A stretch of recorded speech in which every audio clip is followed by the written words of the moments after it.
Shalom friends, एक बार फिर से आप सभी का स्वागत है। आज मैं आपके लिए लेकर आई हूँ एक 1 ईयर बाइबल रीडिंग कैलेंडर। अगर आपका कोई बाइबल रीडिंग रूटीन नहीं है और आप कभी भी अपनी पूरी बाइबल कंप्लीट नहीं कर पाए हैं, तो ये वीडियो आपके लिए है। इसमें ओल्ड टेस्टमेंट और न्यू टेस्टमेंट के सभी चैप्टर्स को डे वाइज ऑर्गेनाइज किया गया है। डे 1 से लेकर डे 365 तक के सभी चैप्टर्स आपको यहाँ मिलेंगे। डे 365 पर आप अपनी पूरी बाइबल कंप्लीट कर पाएंगे, तो आप इसके द्वारा आशीषित हों। और अगर आपको ये वीडियो पसंद आती है तो आप अपने फैमिली और फ्रेंड्स से शेयर करें, और अगर आप चाहें तो आप सब्सक्राइब, लाइक और कमेंट भी करें और बेल आइकन को प्रेस करके नोटिफिकेशन ऑन करना ना भूलें। So praise the Lord, shalom to everyone. Let's get started.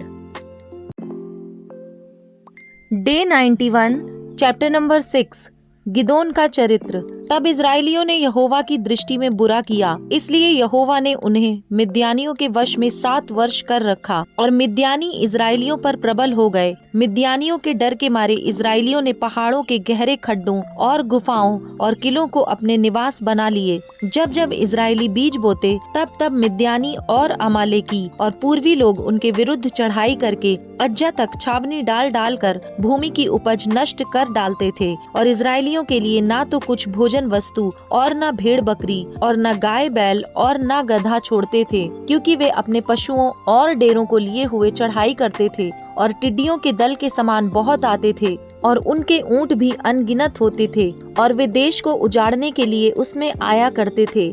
और मिद्यानियों के कारण इजरायली बड़ी दुर्दशा में पड़ गए। तब इजरायलियों ने यहोवा की दुहाई दी। जब इजरायलियों ने मिद्यानियों के कारण यहोवा की दुहाई दी, तब यहोवा ने इजरायलियों के पास एक नबी भेजा, जिसने उनसे कहा, इजराइल का परमेश्वर यहोवा यूं कहता है, मैं तुमको मिस्र में से ले आया और दासत्व के घर से निकाल ले आया, और मैंने तुमको मिस्रियों के हाथ से, वरन जितने तुम पर अंधेर करते थे उन सबों के हाथ से छुड़ाया, और उनको तुम्हारे सामने से बरबस निकाल कर उनका देश तुम्हें दे दिया। और मैंने तुमसे कहा, मैं तुम्हारा परमेश्वर यहोवा हूँ। एमोरी लोग जिनके देश में तुम रहते हो, उनके देवताओं का भय ना मानना, परंतु तुमने मेरा कहना नहीं माना।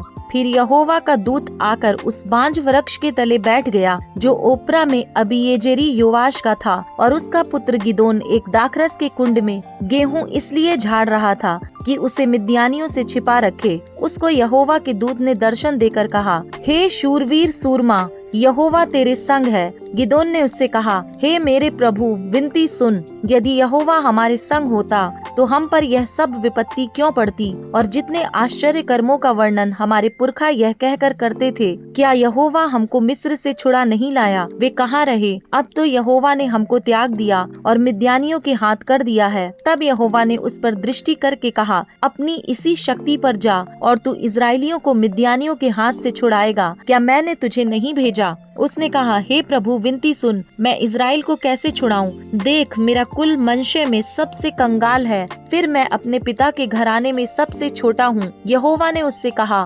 निश्चय मैं तेरे संग रहूंगा, इसलिए तू मिद्यानियों को ऐसा मार लेगा जैसा एक मनुष्य को। गिदोन ने उससे कहा, यदि तेरा अनुग्रह मुझ पर हो तो मुझे इसका कोई चिन्ह दिखा कि तू ही मुझसे बातें कर रहा है। जब तक मैं तेरे पास फिर आकर अपनी भेंट निकाल कर तेरे सामने ना रखूं, तब तक तू यहाँ से ना जाना। उसने कहा, मैं तेरे लौटने तक ठहरा रहूंगा। तब गिदोन ने जाकर बकरी का एक बच्चा और 1 एपा मैदे की अखमीरी रोटियां तैयार की। तब मांस को टोकरी में और जूस को तसले में रखकर बांज वृक्ष के तले उसके पास ले जाकर दिया। परमेश्वर के दूत ने उससे कहा, मांस और अखमीरी रोटियों को लेकर इस चट्टान पर रख दे और जूस को उंडेल दे। उसने ऐसा ही किया। तब यहोवा के दूत ने अपने हाथ की लाठी को बढ़ाकर मांस और अखमीरी रोटियों को छुआ, और चट्टान से आग निकली, जिससे मांस और अखमीरी रोटियां भस्म हो गईं। तब यहोवा का दूत उसकी दृष्टि से ओझल हो गया। जब गिदोन ने जान लिया कि वह यहोवा का दूत था, तब गिदोन कहने लगा, हाय प्रभु यहोवा, मैंने तो यहोवा के दूत को साक्षात देखा है। यहोवा ने उससे कहा, तुझे शांति मिले, मत डर, तू ना मरेगा। तब गिदोन ने वहाँ यहोवा की एक वेदी बनाकर उसका नाम यहोवा शालोम रखा। वह आज के दिन तक अबीएजेरियों के ओपरा में बनी है। फिर उसी रात को यहोवा ने गिदोन से कहा, अपने पिता का जवान बैल अर्थात दूसरा 7 वर्ष का बैल ले और बाल की जो वेदी तेरे पिता की है उसे गिरा दे और जो अशेरा देवी उसके पास है उसे काट डाल और उस दृढ़ स्थान की चोटी पर ठहराई हुई रीति से अपने परमेश्वर यहोवा की एक वेदी बना। तब उस दूसरे बैल को ले और उस अशेरा की लकड़ी जो तू काट डालेगा जलाकर होम बलि चढ़ा। तब गिदोन ने अपने संग 10 दासों को लेकर यहोवा के वचन के अनुसार किया, परंतु अपने पिता के घराने और नगर के लोगों के डर के मारे वह काम दिन को ना कर सका, इसलिए रात में किया। नगर के लोग सवेरे उठकर क्या देखते हैं कि बाल की वेदी गिरी पड़ी है और उसके पास की अशेरा कटी पड़ी है और दूसरा बैल बनाई हुई वेदी पर चढ़ाया हुआ है। तब वे आपस में कहने लगे, यह काम किसने किया? और पूछ पाछ और ढूंढ ढांड करके वे कहने लगे, यह योआश के पुत्र गिदोन का काम है। तब नगर के मनुष्यों ने योआश से कहा, अपने पुत्र को बाहर ले आ कि मार डाला जाए, क्योंकि उसने बाल की वेदी को गिरा दिया है और उसके पास की अशेरा को भी काट डाला है। योआश ने उन सबों से जो उसके सामने खड़े हुए थे कहा, क्या तुम बाल के लिए वाद विवाद करोगे? क्या तुम उसे बचाओगे? जो कोई उसके लिए वाद विवाद करे वह मार डाला जाएगा। सवेरे तक ठहरे रहो, तब यदि वह परमेश्वर हो तो जिसने उसकी वेदी गिराई है उससे वह आप ही अपना वाद विवाद करे। इसलिए उस दिन गिदोन का नाम यह कहकर यरूब्बाल रखा गया कि इसने जो बाल की वेदी गिराई है तो इस पर बाल आप वाद विवाद कर ले। इसके बाद सब मिद्यानी और अमालेकी और पूर्वी इकट्ठे हुए और पार आकर यिज्रेल की तराई में डेरे डाले। तब यहोवा का आत्मा गिदोन में समाया और उसने नरसिंगा फूका और तब एबीएजरी उसकी सुनने के लिए इकट्ठे हुए। फिर उसने समस्त मनशे के पास अपने दूत भेजे और वे भी उसके समीप इकट्ठा हुए और उसने आशेर, जबूलून और नप्ताली के पास भी दूत भेजे। तब वे भी उससे मिलने को चले आए। तब गिदोन ने परमेश्वर से कहा, यदि तू अपने वचन के अनुसार इज़राइल को मेरे द्वारा छुड़ाएगा तो सुन, मैं एक भेड़ी की ऊन खलिहान में रखूंगा और यदि ओस केवल उस ऊन पर पड़े और उसे छोड़ सारी भूमि सूखी रह जाए तो मैं जान लूंगा कि तू अपने वचन के अनुसार इज़राइल को मेरे द्वारा छुड़ाएगा। और ऐसा ही हुआ। इसलिए जब उसने सवेरे उठकर उस ऊन को दबाकर उसमें से ओस निचोड़ी तब एक कटोरा भर गया। फिर गिदोन ने परमेश्वर से कहा, यदि मैं एक बार फिर कहूँ तो तेरा क्रोध मुझ पर ना भड़के। मैं इस ऊन से एक बार और भी तेरी परीक्षा करूं, अर्थात केवल ऊन ही सूखी रहे और सारी भूमि पर ओस पड़े। उस रात को परमेश्वर ने ऐसा ही किया, अर्थात केवल ऊन ही सूखी रह गई और सारी भूमि पर ओस पड़ी। चैप्टर नंबर 7, गिदोन की मिद्यानियों पर विजय।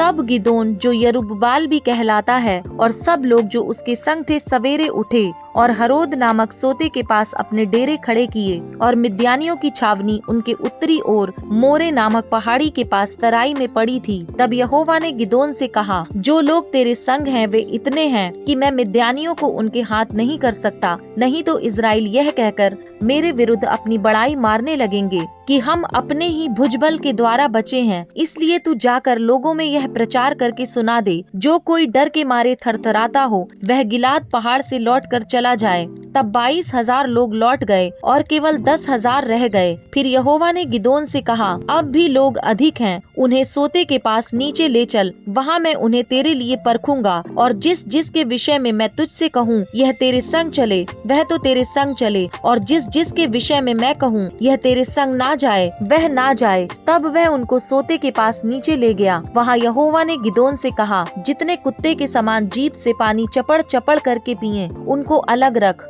और वैसा ही उन्हें भी जो घुटने टेक कर पिए। जिन्होंने मुंह में हाथ लगा चपड़ चपड़ करके पानी पिया उनकी तो गिनती 300 ठहरी, और बाकी सब लोगों ने घुटने टेक कर पानी पिया। तब यहोवा ने गिदोन से कहा, इन 300 चपड़ चपड़ करके पीने वालों के द्वारा मैं तुमको छुड़ाऊंगा और मिद्यानियों को तेरे हाथ में कर दूंगा, और अन्य सब लोग अपने अपने स्थान को लौट जाएं। तब उन 300 लोगों ने अपने साथ भोजन सामग्री ली और अपने अपने नरसिंगे लिए, और उसने इज़राइल के अन्य सब पुरुष पुरुषों को अपने अपने डेरे की ओर भेज दिया, परंतु उन 300 पुरुषों को अपने पास रख छोड़ा और मिद्यान की छावनी उसके नीचे तराई में पड़ी थी। उसी रात यहोवा ने उससे कहा, उठ छावनी पर चढ़ाई कर, क्योंकि मैं उसे तेरे हाथ कर देता हूँ। परंतु यदि तू चढ़ाई करते डरता हो तो अपने सेवक फूरा को संग लेकर छावनी के पास जाकर सुन कि वे क्या कह रहे हैं। उसके बाद तुझे उस छावनी पर चढ़ाई करने का साहस होगा। तब वह अपने सेवक फूरा को संग ले उन हथियार बंदों के पास जो छावनी के छोर पर थे उतर गया। मिद्यानी और अमालेकी और सब पूर्वी लोग तो टिड्डियों के समान बहुत से तराई में फैले पड़े थे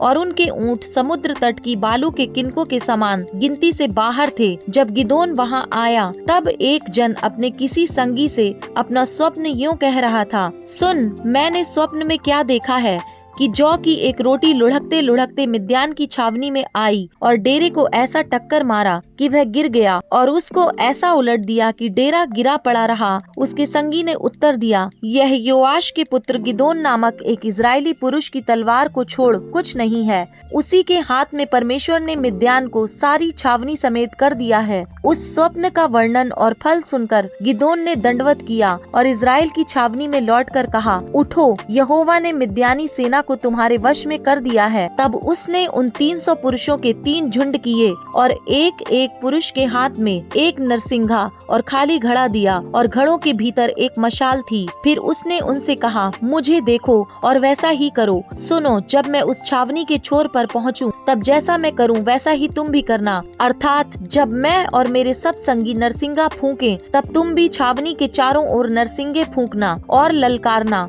यहोवा की और गिदोन की तलवार बीच वाले पहर के आरंभ में ज्यों ही पहरुओं की बदली हो गई थी, त्यों ही गिदोन अपने संग के 100 पुरुषों समेत छावनी के छोर पर गया और नरसिंगे को फूंक दिया और अपने हाथ के घड़ों को तोड़ डाला। तब तीनों झुंडों ने नरसिंगों को फूंका और घड़ों को तोड़ डाला और अपने अपने बाएं हाथ में मशाल और दाहिने हाथ में फूंकने को नरसिंगा लिए हुए चिल्ला उठे, यहोवा की तलवार और गिदोन की तलवार। तब वे छावनी के चारों ओर अपने अपने स्थान पर खड़े रहे और सब सेना के लोग दौड़ने लगे और उन्होंने चिल्ला चिल्ला कर उन्हें भगा दिया और उन्होंने 300 नरसिंगों को फूंका और यहोवा ने एक एक पुरुष की तलवार उसके संगी पर और सब सेना पर चलवाई। तो सेना के लोग सरेरा की ओर बेत शित्ता तक और तब्बात के पास के आबेल महोला तक भाग गए।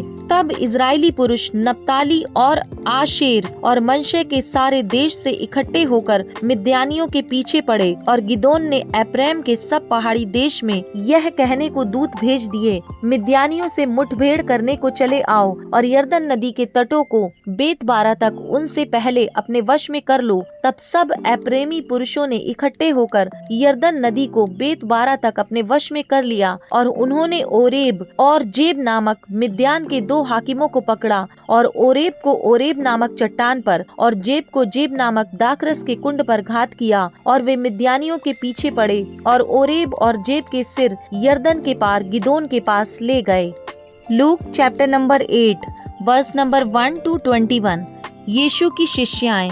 इसके बाद वह नगर नगर और गांव गांव प्रचार करता हुआ और परमेश्वर के राज्य का सुसमाचार सुनाता हुआ फिरने लगा। और वे 12 उसके साथ थे और कुछ स्त्रियां भी थीं जो दुष्टात्माओं से और बीमारियों से छुड़ाई गई थीं। और वे ये हैं, मरियम जो मगदलीनी कहलाती थी, जिसमें से 7 दुष्टात्माएं निकली थीं, और हेरोदेस के भंडारी खुजा की पत्नी योअन्ना और सुसनन्ना और बहुत सी अन्य स्त्रियां, ये अपनी संपत्ति से उसकी सेवा करती थीं। बीज बोने वाले का दृष्टांत। जब बड़ी भीड़ इकट्ठी हुई और नगर नगर के लोग उसके पास चले आते थे, तो उसने दृष्टांत में कहा, एक बोने वाला बीज बोने निकला, बोते हुए कुछ मार्ग के किनारे गिरा और रौंदा गया और आकाश के पक्षियों ने उसे चुग लिया। कुछ चट्टान पर गिरा और उपजा, परंतु तरी ना मिलने से सूख गया। कुछ झाड़ियों के बीच में गिरा और झाड़ियों ने साथ साथ बढ़कर उसे दबा दिया। कुछ अच्छी भूमि पर गिरा और उगकर 100 गुना फल लाया। यह कहकर उसने ऊंचे शब्द से कहा, जिसके सुनने के कान हो वह सुन ले।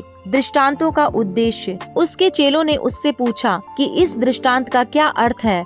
उसने कहा, तुमको परमेश्वर के राज्य के भेदों की समझ दी गई है, पर औरों को दृष्टांतों में सुनाया जाता है, इसलिए कि वे देखते हुए भी ना देखें और सुनते हुए भी ना समझें। बीज बोने वाले दृष्टांत का अर्थ। दृष्टांत का अर्थ यह है, बीज परमेश्वर का वचन है।